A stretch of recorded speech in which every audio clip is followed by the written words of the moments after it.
Good morning. Hi, it's Grandma Ingrid and Nicole again. We're here today to show you guys how to make a delicious shredded hash brown breakfast casserole. You can use a bunch of different options for this recipe, but we're going to show you what we normally do. Grandma's going to walk you through it so you can make yourself a delicious breakfast, but guess what? You can use it for a side dish for an evening meal. Say you have chicken or you have ham or something like that at nighttime. It's a great potato side. So you can use it for breakfast, lunch, dinner, whenever you want. You can freeze it, you can bake it all, you can save it in your fridge. It's very versatile and user-friendly. So Grandma's going to show us what she does. This is one of my favorite recipes all time. We have it. It happens to be a hit on our classes for breakfast, and I love it so much because it's so versatile. I start off with frozen hash browns. Can't get much easier than that. But if I don't have hash browns, a potato will do. All you can do is peel it and grate it, depending if it's red. And if you don't mind the peels, just grate the whole thing, and you'll have those. Or these are actually really great. These are a dried potato, and you can reconstitute them, fill them with water, let them sit for however long it says, 12 minutes, and then you drain it off, and then you proceed with the dish. So you have lots of options if you don't have frozen hash browns. You can use other frozen potatoes if you don't have the actual shredded hash browns. That's what we're using today. I like to thaw my hash browns out in the refrigerator overnight because I think it helps absorb the flavors and it doesn't take as long to cook.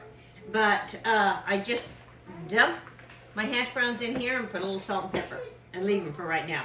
Now I'm going to mix all my wet ingredients together. And my wet ingredients consist of half a cup of sour cream that I've got measured out here. This is one of our favorite tools. If you don't know, it's a little wet scooper. I call it a pooper scooper, but it's really good when you're using peanut butter or Karo syrup or sour cream, something like that you have to scoop into there. And if you've ever put it in a measuring cup and then you have to re-scoop it out, you lose half of it. That you just scoop it right out and it works awesome. Comes right back out. This is a cream of chicken soup. You can use a cream of cheddar cheese, you can use a cream of mushroom, a cream of celery, any type of cream soup that you like, you can put in here and just mix it in. Just the dry soup. Another beautiful thing about this, you can double it, triple it, make it more or less. I've got some butter. I have a half a cube of butter melted here. I'm going to add to this. I'll just mix it all up. I've got actually 3 green onions that I just chopped up.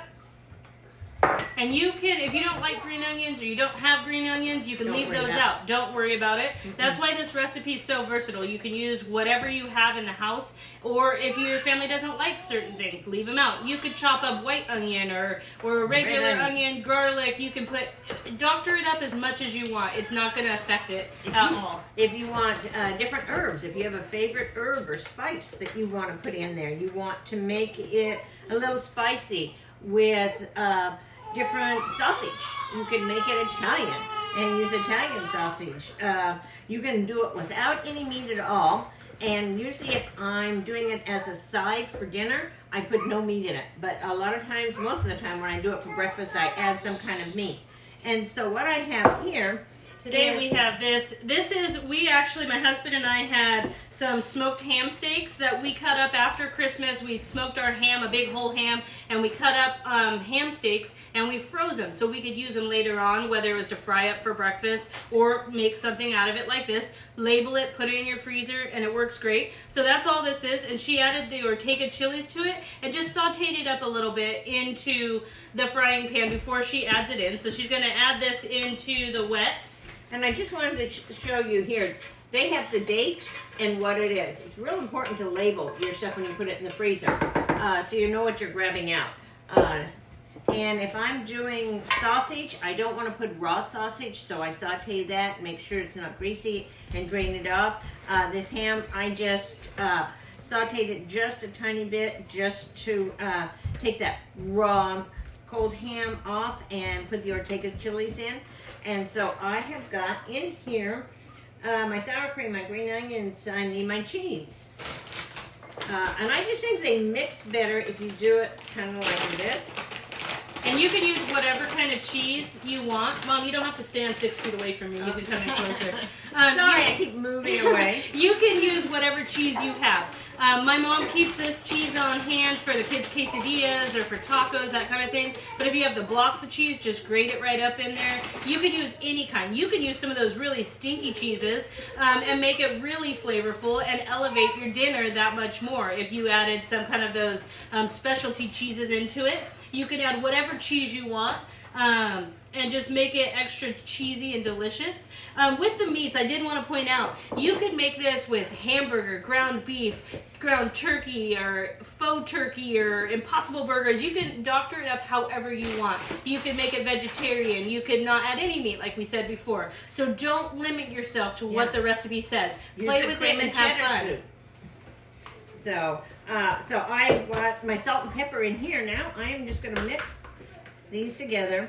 And what I love to do, and this is great Christmas morning, Easter morning, any morning, make it the night before, cover it up, and stick it in the refrigerator.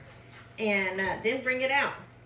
My favorite thing is, because we're going to put it today in this size pan right here, I like to make it in the disposable pans, and because it's really my husband and I who are going to eat it, we don't eat that much of it. I even make it in the smaller size pans, divide it up, put it in the freezer, and I can pull it out anytime I want. You could double it and make this big bad boy. This is what we make for class, and it feeds around 24, 30 people in this size casserole dish. So you can make it as big or as little as you want. And this is actually Smart and Final's large bag. And it happens to be 48 ounces, and so it makes this one a this very big nice size really so easily. if you're having company or if you've got lots of kids, I have never had it where it doesn't go. So it doesn't matter what size you make it, and it heats up really nice as well. And then when you're gonna freeze it, you can freeze it raw, where you just mix it in this stage, put it in your pan, put it in the freezer, or you can cook it first and freeze it then. So you don't have to be limited to freezing it the day you make it. You may go, oh, we didn't eat all that casserole. Just freeze it as is, put it on a thing, and you might want to cut it into individual serving sizes and freeze it and then put it in a Ziploc so you can pull one out for you before you go to work, or if you're the only one who really loved it, make it into your size portion so you don't have to reheat the whole thing. And now you'll see, I'm going to post the recipe below in the comments again. You'll see it says to cover it with cheese, to top it with cheese or breadcrumbs. You can elevate it any way you want. You could leave that cheese off. If you're not a big fan of having a bunch of cheese on top, you don't have to put it. There is some inside. But you cover it with cheese, and then you could cover it with some breadcrumbs and make it even more delicious. So we're just going to smooth this out. Sorry.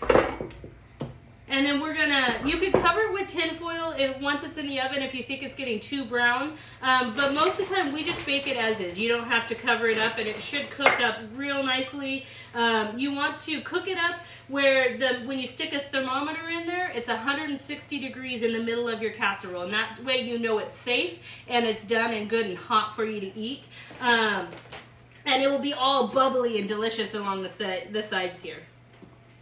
So that is a great casserole that you can use for breakfast, lunch, dinner, anything you want. Just leave it right there. And because we love to do Magica TV,